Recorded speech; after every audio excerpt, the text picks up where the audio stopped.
Parecia um plano perfeito. Quando estava indo embora, se deparou com algo estranho vindo de uma das salas da escola. Aparentemente, ele não estava sozinho naquela noite. Tomado pela curiosidade, ele foi tentar descobrir o que estava vendo. Quando abriu a porta da sala misteriosa, ele se deparou com seu professor, que aparentemente fazia mais do que apenas dar aulas durante o dia. Ele estava fazendo uma espécie de poção mágica durante a noite. Eu não sei vocês, mas eu achei isso bem estranho. Quando o nosso aluno, tomado pelo medo, tentou fugir, o professor o avistou. E agora, uma simples tarefa de roubar uma prova virou uma caçada.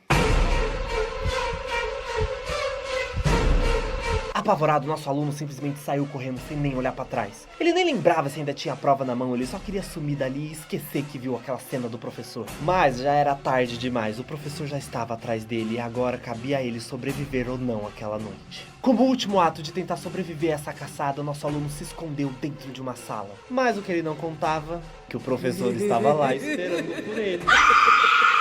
Na manhã seguinte, tudo estava aparentemente normal. Nosso professor estava se preparando para aplicar a prova e ele pergunta se alguém tinha faltado aquele dia. Prontamente, os alunos falam: professor, está faltando um aluno. Que, coincidentemente ou não, era nosso aluno que invadiu a escola à noite. Mas o que vocês não contavam é que nosso aluno estava naquela sala. Mas aparentemente não em forma de humano.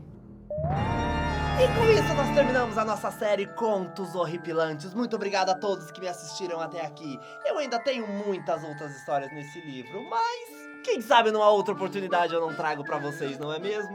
Até a próxima!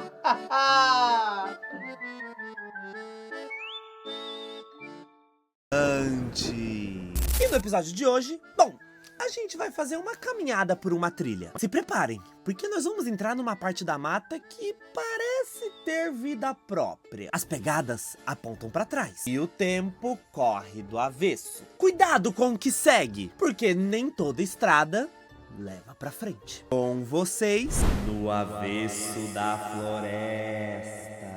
O menino seguiu as pegadas viradas ao contrário por uma trilha onde o tempo parecia ter parado. Não havia vento. As árvores se curvavam de um jeito estranho, como se o mundo tivesse sido desvirado do avesso. E o silêncio, o silêncio pesava mais que o sol rachado no chão. Na mão, ele apertava a carta como se fosse um brasão. Sentia o papel quente, vivo, como se carregasse ali um pedaço do pai. E sempre se lembrava do aviso: 5 virão. E logo entendeu, o primeiro já estava perto. Um assovio então cortou o ar, seco como faca. Os galhos se mexeram, mas nada soprava. Então, de trás da mata, surgiu uma criatura baixa, de cabelos com labaredas e olhos que brilhavam feito brasa acesa.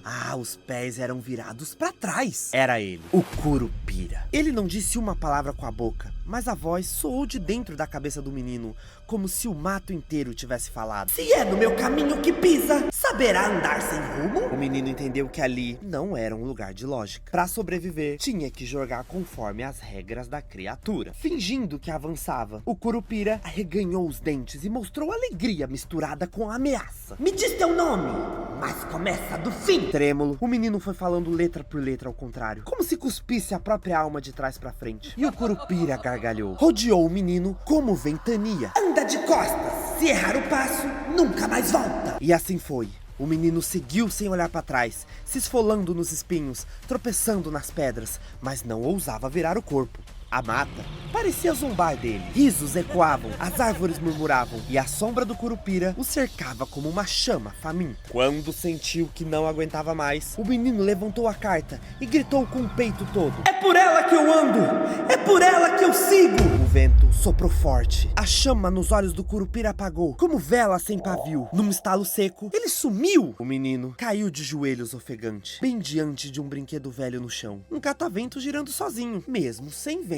Um redemoinho se formou, dançando em volta dele. E então, veio um som leve, zombeteiro, feito um riso de quem não tem pressa. A próxima criatura já o esperava. E com isso nós terminamos mais um episódio da nossa série Contos Horripilantes. Te espero amanhã para continuação de uma história de arrepiar.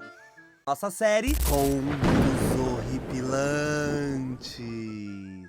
Ai, episódio de hoje, dizem que quem dorme tranquilo é porque não conhece a Cuca. Ai, mas quando o sono é o único lugar onde a dor some. Bom, tem gente que fecha os olhos pra fugir, mas acaba acordando preso. Hoje nós vamos aprender que sonhar pode ser um perigo, porque enquanto nosso corpo descansa, a alma vira um brinquedo para assombrações. Com vocês, o Canto da Cuca.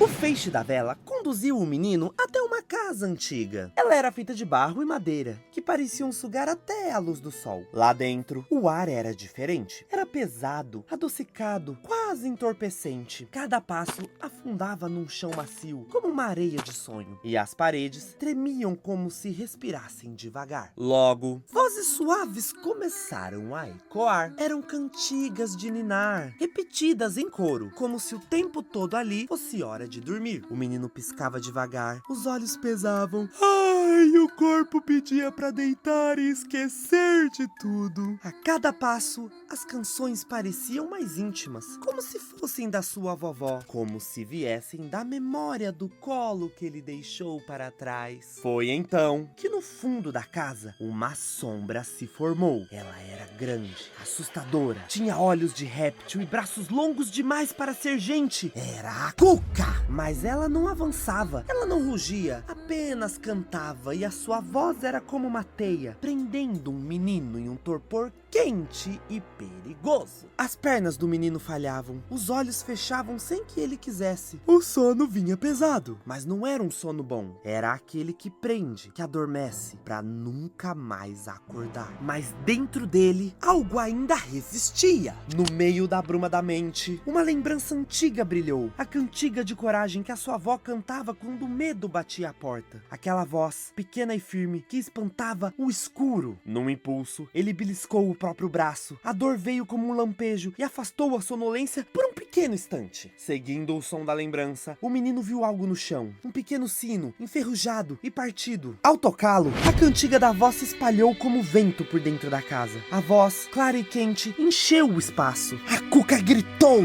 Sua forma se recontorceu como fumaça num vendaval. As vozes cessaram. O menino continuou sacudindo o sino. O som metálico atravessou as ilusões como um raio. Uma fresta de luz se abriu numas paredes da casa. E então, ele correu. O sono ainda puxava os seus ossos para trás, tentando segurá-lo. Mas ele atravessou a abertura. Do outro lado, o ar fresco da noite o recebeu. E o mundo voltou a respirar. Quando finalmente atravessou, caiu de joelhos no chão seco do sertão. O silêncio voltou e ele havia escapado. Quando ele abriu os olhos, já não havia casa alguma, só uma estrada de terra, iluminada pela lua. No chão, havia marcas de botas bem alinhadas. E no vento, um sopro de voz humana, doce e enganadora, como quem chama alguém para uma festa. Ele ainda não sabia, mas o próximo encontro já se aproximava. E com isso nós terminamos mais um episódio da nossa série Contos Horripilantes. Ai, eu vou tirar um cochilo, mas te espero amanhã para mais um episódio de arrepiar. Tchau!